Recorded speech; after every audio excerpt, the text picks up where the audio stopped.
আসসালামু আলাইকুম। সম্মানিত শহীদ, আমাদের অনেকেই চায় যে আমি ঘুমিয়ে থাকবো, আমার যদি ইনকাম হয়, আমি কাজ না করলেও আমার জন্য ইনকাম হয়। আমরা জানি এ ধরনের ইনকামকে বলা হয় প্যাসিভ ইনকাম। আপনি কাজ করবেন একবার, সারা জীবন ধরে তার ফল পেতে থাকবেন। তো এ ধরনের ইনকামের জন্য আসলে পরিকল্পনা প্রয়োজন, চিন্তার প্রয়োজন, এবং একটা জিনিসের খুঁজলে মানে যে বুঝে সে খুঁজে, আর যখন আপনি খুঁজবেন তখন ধীরে ধীরে তার সন্ধান পাবেন। তো সেই সন্ধান দিতে আজকে আমি এবং আপনাদের প্রিয় মুখ জনাব ফরিদউদ্দিন, আমরা দুজনই আপনাদের সাথে হাজির হয়েছি এবং আমরা আলাপ করব কিভাবে আপনি প্যাসিভ ইনকাম করতে পারেন। তো আমি জনাব ফরিদ সাহেবের কাছে জানতে চাই, প্যাসিভ ইনকামের সবচেয়ে সহজ রাস্তা কি? হ্যাঁ, প্যাসিভ ইনকামের সবচেয়ে সহজ এবং সবচেয়ে পরিচিত যে ওয়েটা সেটা হচ্ছে রেন্টাল বেস, বা আমরা যদি আরো সহজভাবে বলতে চাই যে রিয়েল এস্টেট রিলেটেড। সেটা কিরকম, আপনি মনে করেন আপনার থেকে একটা ক্যাপিটাল বা একটা ইনভেস্ট করার মতো অ্যামাউন্ট আছে, আপনি একটা বাড়ি কিনলেন বা বাড়ি তৈরি করলেন, জায়গা কিনে বাড়ি তৈরি করলেন। তো জায়গা তৈরি করলেন মানে আপনার এটা যতদিন আপনার বাড়িটা থাকবে আপনি এখান থেকে একটা রেন্টাল ইনকাম পাবেন। এটা একেবারে সহজ, রিলায়েবল এবং মানে দীর্ঘস্থায়ী বলা যায়। এবং বাংলাদেশে একটা প্রচলিত কথা আছে, মাটি খাঁটি। অর্থাৎ মাটি কিনলে লস হওয়ার পসিবিলিটিস কম কম এবং হ্যাঁ। ঝুঁকি কম। সকল বিনিয়োগ ঝুঁকিপূর্ণ, আবারও আমরা বলছি, আপনি মাথায় রাখবেন। তবে আপনি ফ্ল্যাট কেনার পরে সেটা ভাড়া দেওয়ার সুযোগ বেশি, দোকান কেনার পরে সেটা ভাড়া দেওয়ার সুযোগ বেশি, আবার শুধু জমি কিনলেন সেটাকে পুনরায় হয়তো লিজ দিয়ে দিতে পারছেন বা পুনরায় আরো বেশি দামে বিক্রি করতে পারছেন। তাহলে প্রথম যেই আমরা আপনাকে প্যাসিভ ইনকামের কথা বলছি, যদি আপনার অর্থ থাকে তাহলে আপনি প্রপার্টি কিনতে পারেন, তারপর সেটা রেন্টাল বেসিসে ভাড়া দিতে পারেন, অথবা এটা নিয়ে অন্য আরো অনেক ধরনের সুযোগ থাকতে পারে, সেই সুযোগগুলো কাজে লাগাতে পারেন। যদিও আরেকটা বিষয় আছে, মানে একটা এজ এ প্রপার্টি করা এখনকার সময়ে কিন্তু খুব একেবারে চারটিখানি কথা না, যে মানে একটু ডিফিকাল্টলি বলা যায়, বা হিউজ ইনকাম মানে ইনভেস্টের ব্যাপার যদি কারো পসিবল হয়। এটা হচ্ছে এটাকে আপনি মানে পাস প্রায়োরিটি রাখবেন। যদি কারো আসে না, এভেলেবেল আছে মানুষের, মানে কেনা বেচা করতেছে বা বাড়ি হচ্ছে, তো যদি আপনার এভাবে চিন্তা করেন তাই ল্যান্ড বা রেন্টাল ইনকাম বা প্রপার্টিকে ফার্স্ট প্রায়োরিটিতে রাখবেন। জি, ওকে। দ্বিতীয় পর্যায়ে আমরা কোনটা আলোচনা করতে পারি? হ্যাঁ, দ্বিতীয় পর্যায়ে আমরা যেটাকে আলোচনা করতে পারি সেটা হচ্ছে অ্যাফিলিয়েট মার্কেটিং। আসলে আমাদের দেশের প্রেক্ষাপটে প্রাতিষ্ঠানিকভাবে এখনো ওইভাবে প্রচলিত হয় না যে আপনি এমন কোনো কোম্পানি প্রোডাক্ট বিক্রি করবেন, সে আপনাকে একদম একদম সঠিকভাবে আপনার পারিশ্রমিক দিবে বা একটা নির্দিষ্ট সিস্টেম আছে। তো এই ক্ষেত্রে হচ্ছে কি, এখন যারা অ্যাফিলিয়েট মার্কেটিং করে বা যেটা হয় সেটাও এখনো বাংলাদেশে বসেই তারা কিন্তু বাইরের প্রোডাক্টই সেল করে, বাইরের কোম্পানির জন্যই সেল করে। সেটা হতে পারে অ্যামাজন, ইবে, ইভেন আলিবাবা বা বড় যারা ই কমার্স জায়ান্ট আছে তাদের হয়ে প্রোডাক্ট সেল করে, তাদের অ্যাসোসিয়েট হয়ে। যে সেটাকে আমাদের দেশে যে ইনকাম হিসাবে আসে সেটা আউটসোর্সিং এর মতোই আসে, কিন্তু মূল এটা হচ্ছে অ্যাফিলিয়েট মার্কেটিং। আর হ্যাঁ, বলেন। অর্থাৎ আপনি অ্যাফিলিয়েট মার্কেটিং, সহজ কথায় বিদেশি বা দেশি যে কোম্পানিগুলো অ্যাফিলিয়েট মার্কেটিং আপনাকে অ্যালাউ করে থাকে, তাদের মেম্বার হওয়ার মাধ্যমে, তাদের অ্যাসোসিয়েট হওয়ার মাধ্যমে, তাদের পণ্য সেল করার মাধ্যমে আপনি একটা কমিশন অর্জন করবেন, এবং সেই কমিশনটা আপনি যতদিন ওই লিঙ্ক থেকে বা আপনার অ্যাফিলিয়েট করলে অনলাইন কোম্পানিগুলো আপনাকে একটা লিঙ্ক দেয়, ওই লিঙ্কের অধীনে যারা হোক তারা ভিউয়ার্স, তারা যে কিছু কিনলো বা কিছুদিন পরে কিনলো, তখন তার একটা কমিশন আপনি অবিরত পেতে থাকবেন। তাহলে এটা হলো অ্যাফিলিয়েট মার্কেটিং। বাংলাদেশের কিছু কোম্পানি অ্যাফিলিয়েট মার্কেটিং সুবিধা দিয়ে থাকে, অ্যামাজন, ইবে, এগুলো তো অ্যাফিলিয়েটের জন্য খুবই বিখ্যাত। হ্যাঁ, ওকে, পরের ধাপে যদি আমরা বলতে পারি অ্যাফিলিয়েট মার্কেটিং এর ক্ষেত্রে কিন্তু এটা ডিজিটাল প্রোডাক্ট হতে পারে বা ফিজিক্যাল প্রোডাক্ট, যে কোনো প্রোডাক্ট হতে পারে, কিন্তু হয়তো ওদের ভবিষ্যতে আমাদের দেশে ওভাবে তৈরি হবে যে এমন কোনো প্ল্যাটফর্ম দিবে যা তাদের প্রোডাক্টগুলো ওভাবে সেল করার জন্য। আর এখানে সবচেয়ে বড় সুবিধা হচ্ছে প্রোডাক্ট আপনার দরকার নাই, আপনার জাস্ট কাস্টমার থাকলেই হলো, বা আপনার কোনো ফলোয়ার বা আপনার মানে আপনার একটা নেটওয়ার্কিং বেস থাকলে এটা দিয়ে আপনি কিন্তু এই অ্যাফিলিয়েট মার্কেটিংটা করতে পারেন। ইভেন আমাদের দেশে এখনো এটাকে ওভাবে হয় না, তারপর রিসেন্টলি দেখা যায় যে বিভিন্ন ব্লগার বা ইউটিউবার বা ক্ষেত্র বিশেষে যে কেউ, তবে এটাকে আবার যে কেউ এটা করে, তবে কিছু একটা মিস আছে, যেমন এটাকে আপনার মাল্টি লেভেল মার্কেটিং বা এটার সাথে কিন্তু কম্পেয়ার করা যাবে না, ওটা আলাদা জিনিস, এটা আলাদা জিনিস। অনেকে আবার মনে করেন যে অন্যের প্রোডাক্ট আপনি বিক্রি করেন মানে কি আপনি এমএলএম করতেছেন, না, এমএলএম না। অ্যাফিলিয়েটটা অন্যের প্রোডাক্ট আপনি আপনার রেফারেলে বিক্রি করতেছেন। এখানে একটা রেফারেল লিঙ্ক ইউজ করা হচ্ছে, ওই থ্রুতে আপনি বিক্রি করলে অটোমেটিকলি আপনার একটা কমিশন চলে আসবে। অবশ্যই এর জন্য মানে অ্যাফিলিয়েট করার মতো প্ল্যাটফর্ম অবশ্যই থাকতে হবে। এক কথায় আমরা অনলাইনে ধরেন একটা আপনি ওয়েব ডোমেইন কিনবেন, ওয়েবসাইট কিনবেন, হোস্টিং কিনবেন, এরকম একটা সাইট ধরেন নেমচিপ। তো নেমচিপে আপনি যদি এরকম অ্যাফিলিয়েট লিঙ্ক আপনি ক্রিয়েট করেন বা অ্যাফিলিয়েট হন তাদের, তখন তারা আপনাকে একটা লিঙ্ক দিবে, তাদের প্রোডাক্টটাই আপনি সেল করবেন, একটা কমিশন জমা হতে থাকবে, যেটার সাথে বাংলাদেশের প্রচলিত মাল্টি লেভেল মার্কেটিং এর কোনো রকম মিল নেই। এবং অনেকে এইভাবে বিভ্রান্ত হতে পারেন, আমরা আসলে বিভ্রান্ত হব না। তারপরে আমরা যেটাকে গুরুত্বপূর্ণ হিসাবে বিবেচনা করব সেটা হচ্ছে এফডিআর বা সঞ্চয়পত্র। মনে করেন আপনার যদি কোনো অলসভাবে পড়ে থাকা কোনো মানি থাকে, তাহলে আপনাকে এটাকে এফডিআর বা সঞ্চয়পত্র হিসেবে ইনভেস্ট করতে পারেন। এটা একদম সিকিউর ব্যাংক বা বিভিন্ন গভর্নমেন্টের বিভিন্ন ফাইন্যান্সিয়াল প্রতিষ্ঠানের মাধ্যমে করলে এটা তুলনামূলক সিকিউর, রিস্ক নাই বললেই চলে। আপনার যে কোনো সময় টাকার প্রয়োজন হলে আপনাকে এটাকে ড্র করতে পারবেন। যদিও নির্দিষ্ট সময়ের আগে করলে কিছুটা আপনার লস হতে পারে, বা আপনার যে মুনাফা পাওয়ার পসিবিলিটি ছিল সেটা কম পাবেন। কিন্তু আপনি এখানে সরাসরি ইনভলভিং না হয়ে আপনি একটা নির্দিষ্ট জাস্ট টাকা ইনভেস্ট করছেন, এর প্রেক্ষিতে গভর্নমেন্টের নির্ধারিত যে হারে আপনি একটা মুনাফা পেয়ে যাবেন। তো এটা একটা ভালো একটা ওয়ে হতে পারে। আমরা মানে সহজ করে আপনার টাকাটা পড়ে আছে, পড়ে না রেখে আপনি রিলায়েবল যে জায়গাগুলো আছে সেখানে এফডিআর করে দেন, অথবা আপনি সঞ্চয়পত্র কিনেন, ফলে আপনার টাকা মনে করেন সঞ্চয়পত্রটাই টাকা। এবং আমাদের আরেকটা পরামর্শ, সঞ্চয়পত্র তো যে কোনো মেয়াদ থাকে, যে আপনি 3 মাস মেয়াদি, 6 মাস মেয়াদি, 1 বছর মেয়াদি, 5 বছর মেয়াদি। এই মেয়াদটা যদি আপনার ভাঙার সম্ভাবনা থাকে তাহলে অল্প করে অটো করে দেন। অটো করে দিলে সুবিধা কি, ধরেন আমি 1 মাস করে অটো করে দিলাম, আমি 9 মাস পরে ভেঙে ফেললাম, তাহলে আমি যেই মাস ভাঙবো সেই মাসের আমি যে লভ্যাংশ পাবার কথা সেটা পাবো না, বাকি লভ্যাংশ কিন্তু যথারীতি আমি পেয়ে যাব। আবার ইদানিং অনেক সঞ্চয়পত্র বা এফডিআর এ মান্থলি লভ্যাংশ বিতরণ করে দিয়ে দেয়। সুতরাং মান্থলি যখন আমি পেয়ে যাচ্ছি, তখন তো অটোমেটিক আমি আমার মূল টাকা ঠিক থাকতেছে, আমি আমার এক্সট্রা মানিটা নিয়ে নিচ্ছি, যেটাতে আমি পরিবার চলতেছি বা আদার্স করতেছি। তো সেই জন্য খেয়াল রাখতে হবে যে আমি 5 বছরের কন্ট্রাক্ট করলাম, যদি 5 বছরের আগে ভাঙি তাহলে আমি কিন্তু বিপদগ্রস্ত হব। তাহলে আমি আরো ছোট কন্ট্রাক্ট করি, 3 মাসের করি, 6 মাসের করি, যাতে আমি অতটা ক্ষতিগ্রস্ত না হই। আর এটা অটো রিনিউয়াল দিয়ে রাখি। অটো রিনিউয়াল দিয়ে রাখলে ওই টাইম পরে আমাকে আর কমিউনিকেশন করতে হবে না, দে মেক ইট রিনিউ, তারা এটাকে রিনিউ করে দিবে। তাহলে এইটা আমাকে এক ধরনের নিরাপদ ইনকাম বলা যেতে পারে। জি, তারপরে আমরা যে এটাকে বিবেচনা করবো, যদিও এইটাতে তুলনামূলক রিস্ক অবশ্যই আছে, যেটাকে আমরা স্টক মার্কেট বা সেকেন্ডারি মার্কেট হিসেবে বলি। এখানে আপনি ইনভেস্ট করবেন অবশ্যই জেনে বুঝে করতে হবে। টিপস বা এরকম বড় ভাই বলছে, ছোট ভাই বলছে, এর পরামর্শ কিছু, এটা কখনোই উচিত না। ইভেন এখানে শর্ট টাইম থেকে লং টাইম আপনার ইনভেস্টটাকে সবচেয়ে বেশি, এখানে মানে আপনার লস হওয়ার সম্ভাবনাটা খুবই কম থাকবে, এবং পর্যাপ্ত রিসার্চ করে ইনভেস্টটা করতে হবে। তো আমরা এটাকে বলতে মানে স্টক মার্কেটে বা সেকেন্ডারি মার্কেটে ইনভেস্টমেন্টটাকে আমরা এই মুহূর্তে প্রায়োরিটি দিচ্ছি। তবে নিজ দায়িত্বে আপনার মানে অ্যাজ এ রিসার্চ করে ইনভেস্টটা করা উচিত। অর্থাৎ শেয়ার মার্কেটের বিনিয়োগ, অন্য ব্যবসা করবে, তাকে আপনি পুঁজি দিলেন, তার লভ্যাংশ থেকে আপনি প্রতিনিয়ত লভ্যাংশ পাবেন। এখন আপনি কোম্পানি চুজ করতে ভুল করছেন।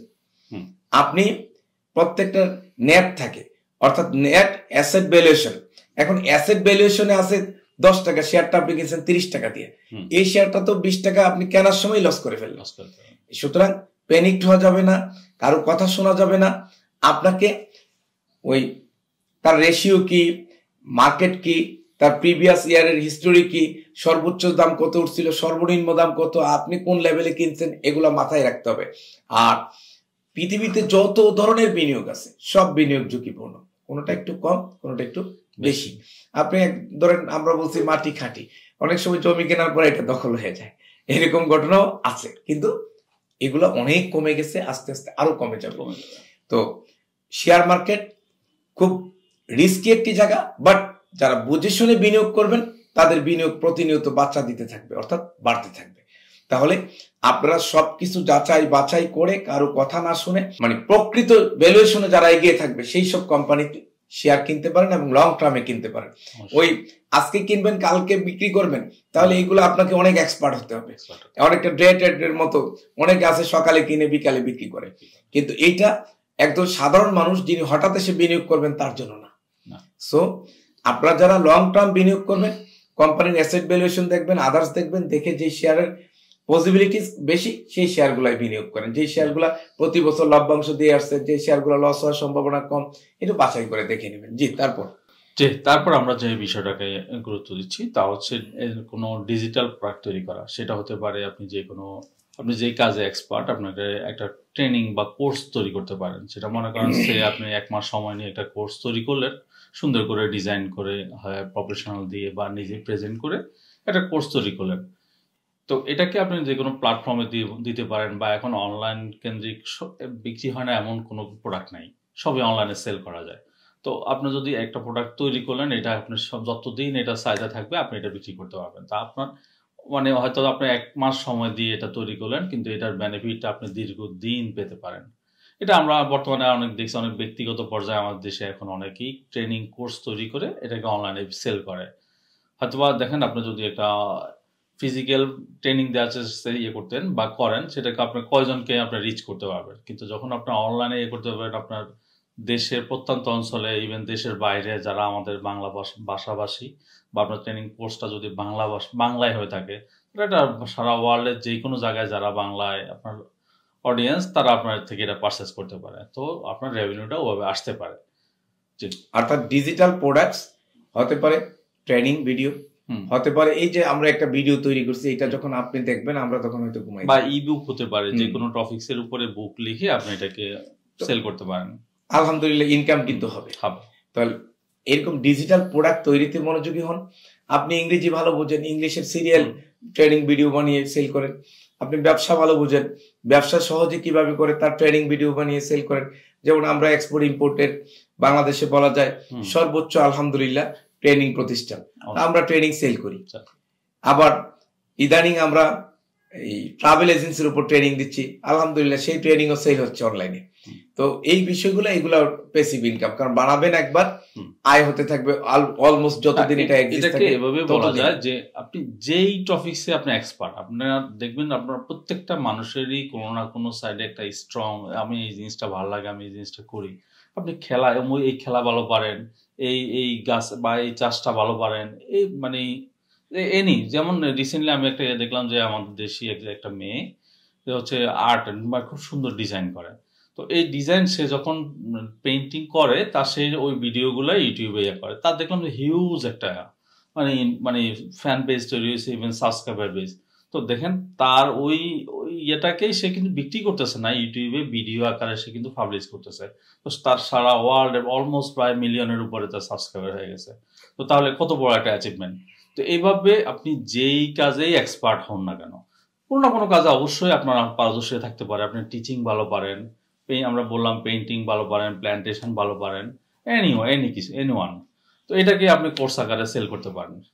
অর্থাৎ আপনি আপনার দক্ষতাকে কাজে লাগিয়ে কি করে প্রোডাক্ট তৈরি করা যায়, কি করে সেটা ট্রেনিং আকারে হতে পারে, অথবা সেটা যেমন আমি ধরেন গাছ ভালোবাসি, গাছ রোপণ করতে পছন্দ করি, সেটাকে কাজে লাগে আমি গাছের চারা, একজন ঔষধি গাছের চারা বিক্রি করতেছে, যেটা খেলে ডায়াবেটিস কমে যায়, যেটা খেলে হার্ট অ্যাটাকের সম্ভাবনা কমে যায়।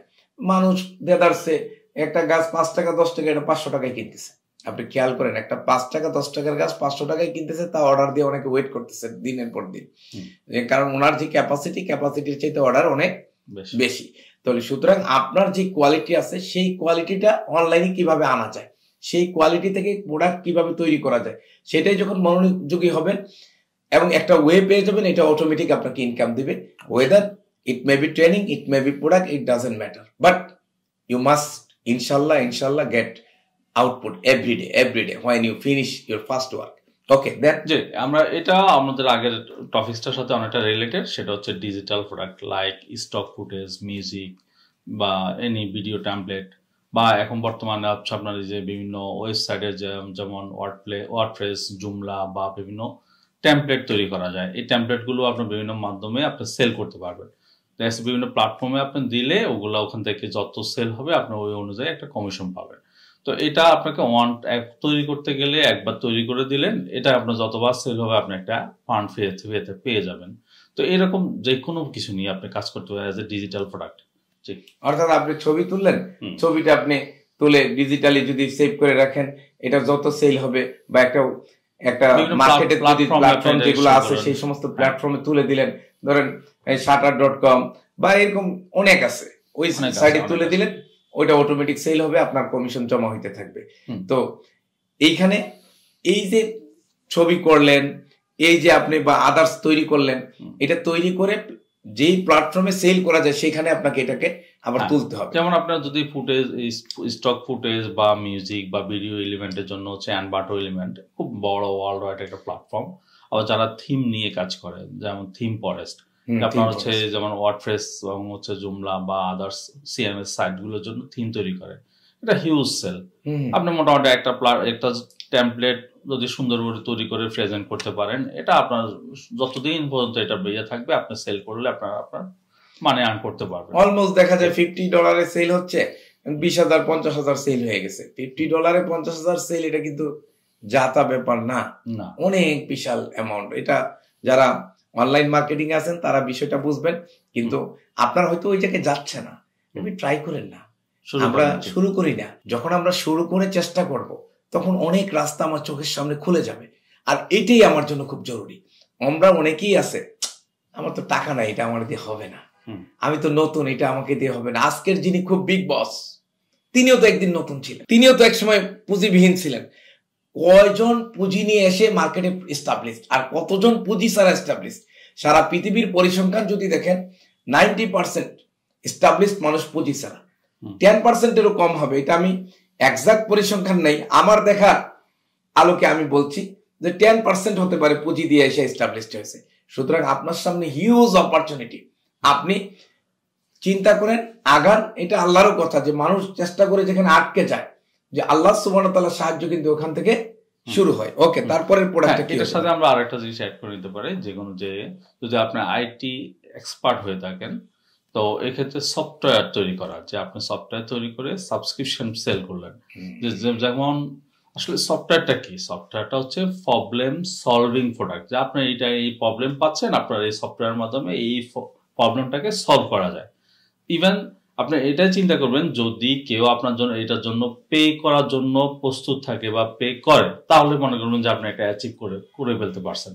তো আপনার আশেপাশে হিউজ প্রবলেম আছে, প্রবলেম খোঁজার চেষ্টা করেন, খুঁজে যদি আপনার ওই মেধা যোগ্যতা থাকে ওটাকে সলভ করার চেষ্টা করেন, আর চেষ্টা করে সফটওয়্যার তৈরি করেন। প্রয়োজনে সফটওয়্যারের মার্কেটিং এর প্রথম হচ্ছে ফ্রি ট্রায়াল। আপনি একটা ফ্রি ট্রায়াল পিরিয়ড আপনাকে ফ্রি ইউজ করার জন্য দেন, এরপরে দেখেন যে দুদিন না কাস্টমার নিচ্ছে, নেয়, আগ্রহ প্রকাশ করতেছে, তো তার কাছে প্রিমিয়াম সেল করেন, প্রিমিয়াম সাবস্ক্রিপশন সেল করেন। আর সাবস্ক্রিপশন সেল করার সবচেয়ে বড় উদাহরণ হচ্ছে উইন্ডোজে। যেমন আপনারা হয়তো সবাই জানেন এই গল্প, এটা নতুন করে বলার কিছু না, যে বিল গেটসকে বলা হয়েছিল, আইবিএম থেকে অফার দেওয়া হয়েছিল যে তোমার এটা দাম কত নিবে। তো ওটা ওই সময়ের আমলে প্রায় $5,000 অফার করা হয়েছিল, সে ওটা নেয় নাই। সে বলছে যে পার উইন্ডোজের জন্য আমাকে $1 দিবা। ওই $1 সে ওয়ার্ল্ডের মানে শীর্ষধনী হয়ে গেছে।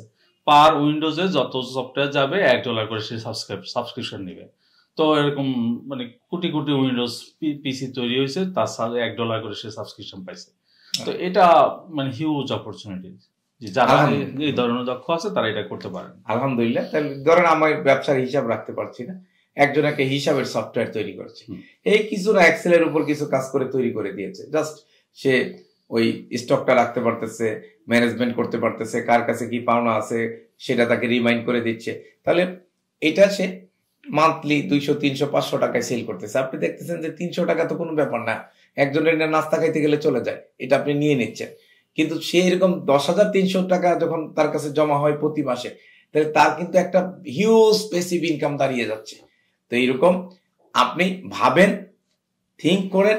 আবার এখন অনেক সফটওয়্যার আছে বাংলাদেশের বাইরে, ইন্ডিয়াতে বা বিভিন্ন জায়গায় প্যাকেজ আকারে কিনা যায়। 20টা সফটওয়্যার কিনে আপনি হালকা মডিফাই করে নিজের মতো করে নাম বসাই দিয়ে সে এগুলাই টুকটাক, যখন যে কোনো জিনিস ধরেন আমরা হিউম্যান বডি, এটা একটা সময় মেনটেনেন্সের প্রয়োজন হয়।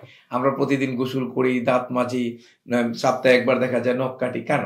এটা আমাদের মেনটেনেন্সের প্রয়োজন, 3 বার খাই। তো এরকম প্রত্যেকটা জিনিসের মেনটেনেন্স আছে, হার্ডওয়্যারের মেনটেনেন্স আছে, সফটওয়্যারের মেনটেনেন্স আছে। কিছু কিছু প্রবলেম তৈরি হয়, জাঙ্ক হয়ে যায়, স্পাম হয়ে যায়।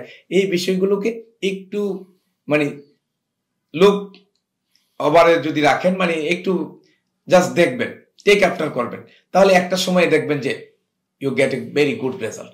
এবং আপনার কাস্টমারও আপনার উপর প্লিজ, যেহেতু আপনি শুধু সেল করে ছেড়ে দিচ্ছেন না, এটাকে ফলো আপে রাখতেছেন, এটার লুক আফটার করতেছেন, কোথাও কোনো সমস্যা হলে তাৎক্ষণিক এটার সলিউশন দেওয়ার চেষ্টা করছেন, তখন আপনার একটা কাস্টমার বেস তৈরি হবে। আর এই বেস শুধু ওই প্রোডাক্টের জন্য না, অন্য প্রোডাক্টও তাকে পরবর্তীতে আপনি পুশ করতে পারবেন। জি, পরবর্তী লাস্টলি আমরা যে টপিকটা বলবো সেটা হচ্ছে আপনার ভিডিও কন্টেন্ট মেকিং অথবা হচ্ছে ব্লগিং।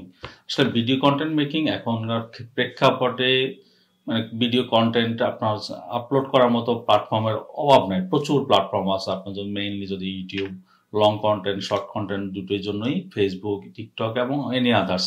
তো যে কোনো কন্টেন্টের জন্য আপনি টার্গেট করে যদি ভিডিও কন্টেন্ট তৈরি করতে পারেন, ইভেন যদি এটা আপনার সঠিকভাবে প্লেস করা হয়, এটা আপনার মোটামুটি ওয়ান টাইম প্লেস করলে এটা থেকে আপনার দীর্ঘমেয়াদী রেভিনিউ আসার সম্ভাবনা আছে।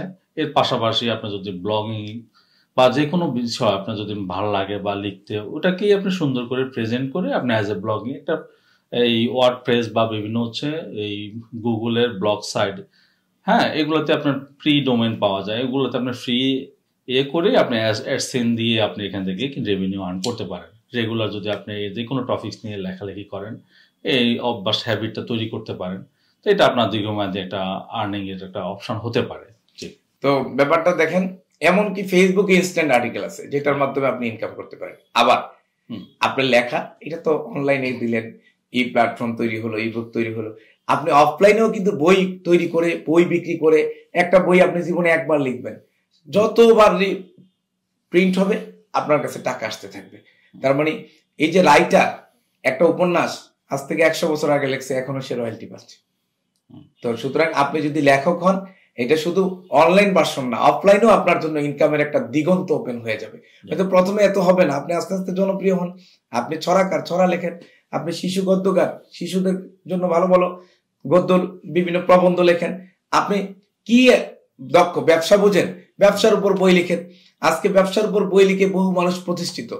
তো আপনারা এই যে লেখা শুরু করলেন, এই লেখা কিন্তু এক সময় প্রতিটি মানুষের ঘরে ঘরে চলে যাবে, এবং আপনি এক সময় থাকবেন না, আপনার লেখা থাকবে, আপনার কথা থাকবে। আগের জ্ঞানী গুণী বা বিজ্ঞজনরা তাদের লেখার মাধ্যমে কিন্তু বেঁচে থাকে মানুষের অন্তরে। Out of sight out of mind, যে কথাটা আমরা ছোটবেলা থেকে জানি, যে দৃষ্টির অগোচরে যখন মানুষ চলে যায়, সে আস্তে আস্তে বিস্মৃত হয়ে যায়, মানে সে মানুষ তাকে ভুলে যায়। কিন্তু আপনার ওই বইটা লাইভলি হয়ে থাকবে, জীবন্ত হয়ে থাকবে। আপনি মারা গেছেন, ইনকাম তো করেই গেছেন সারা জীবন প্যাসিভ, কিন্তু মানুষের মনের মধ্যে আপনি থেকে গেলেন। এই সুযোগটা কেন আপনি হাতছাড়া করবেন ভাই? চান্স আছে, কাজে লাগান। মেধা আছে, আর যৌবন, ক্ষমতা, মেধা, এগুলোকে যদি যথাযথ সময়ে কাজে না লাগান, এগুলো এক সময় ড্যামেজ হয়ে যায়। আপনারা কখনো টমেটো বাগান বা ক্ষেত দেখছেন কিনা আমি জানি না, টমেটো যখন পেকে যায়, ওই টমেটো যদি তুলে আনা না হয়, 1 দিন 2 দিন পরে ওইটা মাটির সাথে ফেটে মিশে যায়। আমার আপনার মেধা, এটাকে যদি আমরা কাজে লাগাইতে না পারি, এবং এইটাকে যদি কোনো না কোনো ফরম্যাটে দুনিয়ার মানুষের জন্য দিয়ে যেতে না পারি, ওই যে টমেটোর মতো পচে নষ্ট হয়ে যাবে। তাই আপনারা ভিডিও দেখছেন এতক্ষণ ধৈর্য ধরে, অনেক মেধাবী, আমি বিশ্বাস করি আপনাদের অনেক কোয়ালিটি আছে। আরো এরকম অনেক প্যাসিভ ইনকামের বিষয় আছে যেগুলো নিয়ে তর্ক বিতর্ক আছে, ওই জন্য আমরা ওইগুলাই গেলাম না। তবে এই কোন প্যাসিভ ইনকামটি ভালো লেগেছে আপনি কমেন্ট করে জানাবেন। আপনার জানা প্যাসিভ ইনকাম যেটা নিয়ে কোনো বিতর্ক নাই মনে করেন, ওইটাও আপনি কমেন্টে জানান। ভিডিওটি শেয়ার করে আরেক ভাই, তার হয়তো অর্থ আছে, সেটাকে সে ইউজ করতে পারছে না, অথবা তার প্রতিভা আছে, সেই প্রতিভার আলোকে একটা বই লিখছে না, বা প্রতিভাকে কাজে লাগাচ্ছে না, সেজন্য কাজে লাগিয়ে অ্যাসেট হয়। অ্যাসেট প্রথমত নিজের জন্য, তারপর পরিবারের জন্য, সমাজের জন্য, রাষ্ট্রের জন্য। এই অ্যাসেট তৈরি করতেই আমরা 2013 সাল থেকে বেকারত্ব সম্পূর্ণভাবে নির্মূল করে ব্যবসায়িক জাতি গঠনে কাজ করছি। আর এটা আপনাকে সচেতন করে আপনার ভিতরের প্রতিভাটাকে আমরা একটু জাগিয়ে দিতে চাই। খোঁচা মেরে দিলাম, আপনি কাজ কিন্তু আপনিই করবেন। তো শুভকামনা রইল, দেখা হবে ইনশাল্লাহ অন্য কোনো ভিডিওতে অথবা বিজয়ের মঞ্চে। সেই পর্যন্ত ভালো থাকবেন, আল্লাহ হাফেজ, আসসালামু আলাইকুম। আসসালামু আলাইকুম।